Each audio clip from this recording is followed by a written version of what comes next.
What if our entire understanding of who we are is based on a false premise?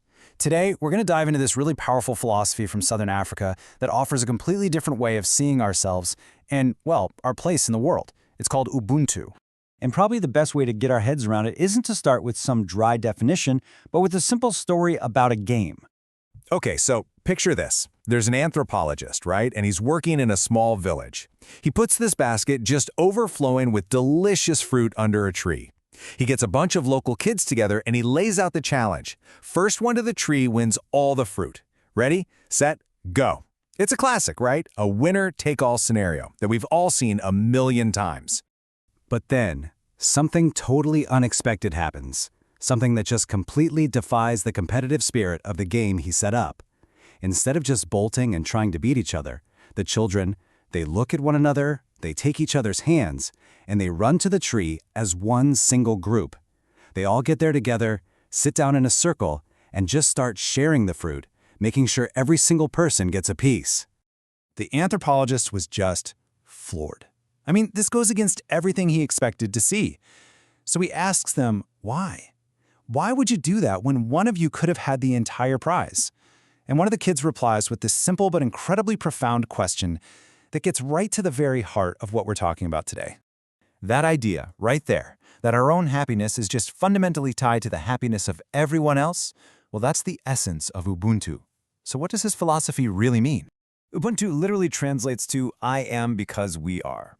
It's this core belief that our humanity, it isn't something we have in a vacuum. No, it's actually created and confirmed through our connections and our relationships with other people. And this isn't some idea that's isolated to just one specific culture. Not at all. The exact same core concept shows up in multiple languages all across Southern Africa. From Zulu to Shona to Xhosa, it's this shared understanding that a person becomes a person through other people. Okay, now this is where it gets really interesting, especially when you put it up against a more typical Western point of view. See, in a lot of individualistic cultures, we tend to see the self as this complete, independent thing, like an island, that then chooses whether or not to build bridges to other islands. Ubuntu completely flips that script. It says, we don't start as islands. We are born into an interconnected network. There is no self without relationships. We are, from the very beginning, social beings. So, fine. What does this look like when you apply it not just to a game with kids, but to the destiny of an entire country? Well, Ubuntu is actually the guiding principle behind one of the most incredible political experiments of the 20th century, South Africa's attempt to heal itself after the deep, deep trauma of apartheid.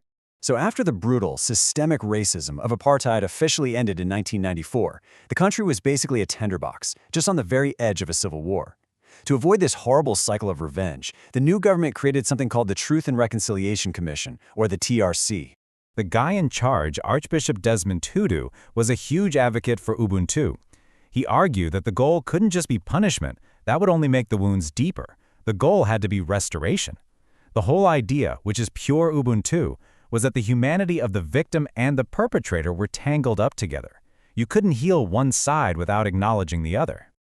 Now, we have to be really clear here. The TRC was not perfect. Its legacy is still debated like crazy to this day.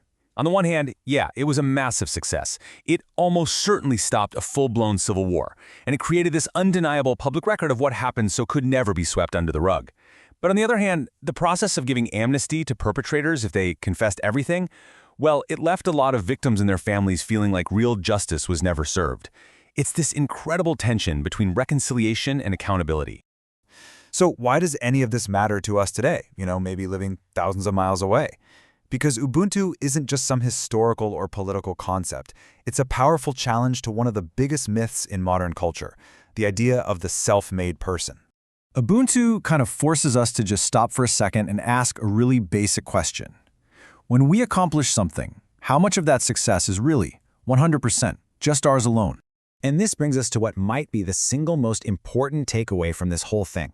From an Ubuntu perspective, the very idea of a self-made person is a total myth. It just doesn't exist. The real difference isn't between people who made it on their own and people who got help. It's between people who recognize the huge web of support and history and community that made them who they are and those who don't. I mean, just think about your own life for a second. You didn't invent the language you're thinking in right now. The skills you're most proud of were passed down to you by teachers, by mentors, by your parents. Your personality, your sense of humor, your core values, all of that was shaped through countless interactions with other people. You are a product of your relationships. And that brings us right back to where we started, all the way back to that one simple word, Ubuntu. It's such a simple phrase, but it holds this deep, essential truth about what it means to be human, that our individual lives, our greatest achievements, and our biggest heartbreaks are all woven into this beautiful, complicated tapestry that we make together. I am because we are.